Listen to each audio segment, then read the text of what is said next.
Welcome to part 2 of our interview with Fulton County Sheriff Walker Conley. Very good. Sheriff, over the course of your law enforcement career, what changes or trends have you seen in illegal drug use? When I first started, it was mostly pot and cocaine.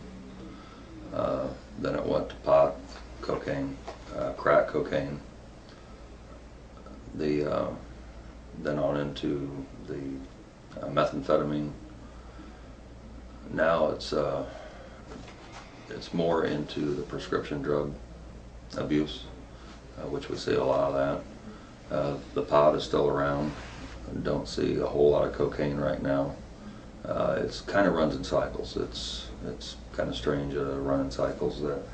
The methamphetamine's been around for quite a while, and I think it will continue to stay around for quite a while. How big of a problem is meth compared to 5 or 10 years ago? Did that state-imposed restrictions on cold medicine help you guys? Yes, it has. It has helped. It's helped with the purchasing of the precursors, the pseudoephedrines. So most of it, is it fair to say that most of that stuff isn't coming into the county rather than being made here? I still say that there's some being made here, but nothing like we had in the past. What percentage of your law enforcement budget would you guess is spent fighting illegal drugs?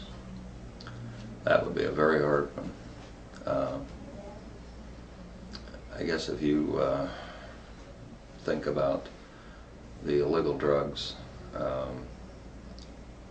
trying to get the money for the drugs can, be burglaries, thefts, robberies,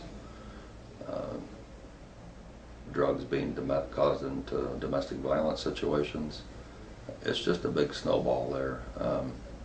It would be really hard to put a number on it. How many of those 66 fellas in jail, or people in jail now, would you guess are on drug-related charges? We have 77 total, and I would say a third. How much of that? That's like I told you though, it's kind of a false number because you have the drug. If it wasn't for drugs and if we didn't have drugs and alcohol, I would say our jail population may be around 20. It all snowballs. You have domestic child abuse situations, you have burglaries, thefts, robberies, you have batteries, you have DUIs. All of these is based right around a lot of the drug problem. Care to hazard a guess as to how much of that involves marijuana? Out of the third, I would say probably half is marijuana or possession of the paraphernalia, along with minor possession. How widespread is marijuana use among high school kids in Fulton County? I really don't have a figure on that. We have a drug task force. Andy Schatz works for the City Police Department. Andy is really our main backbone here in our drug task force and our drug arrest in our county. The officers do come across the drugs in the vehicles. We have 2 canines that is trained on detecting marijuana, methamphetamine, opiate products, cocaine. That's pretty much our extent as far as that goes. Maybe we'll have to interview Andy someday. Yeah, I think Andy would be a good one. Do you see more drug use in any particular part of the county than another pockets? No, not anymore. It's pretty well widespread. You mentioned prescription drug abuse. There seems to have been a number of cases involving theft of prescription drugs lately. Is that accurate? Yes, that's true. What do you attribute that change to? I think a lot of the people that maybe start out with a prescription drug that is prescribed to them for a legitimate reason gets hooked on them. I do know that here a couple of years ago we was having a lot of burglaries, home burglaries.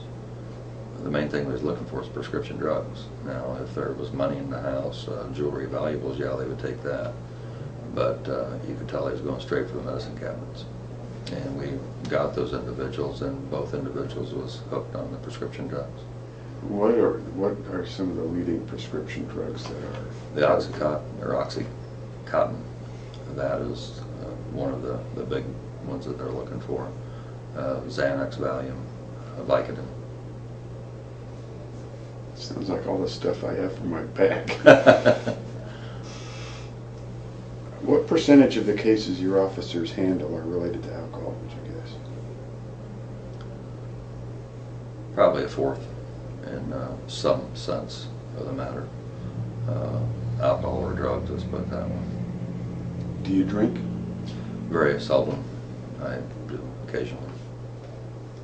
Are you aware of any Fulton County car crashes related to texting while driving? I just had a conversation with one of my deputies that worked 2 accidents. One was Friday and one was yesterday evening, late afternoon. The one yesterday afternoon, he was texting. The one Friday, they was on cell phone. And both of them was PI accidents. And the personal injury accident. How bad was that kid hurt last night? I don't think it was very serious. He was treated at Woodlawn. But from what I was told, that there was a fairly large tree that he was real close to hitting. So it could have been a lot worse than it was. Okay, let's break for part 3. Okay.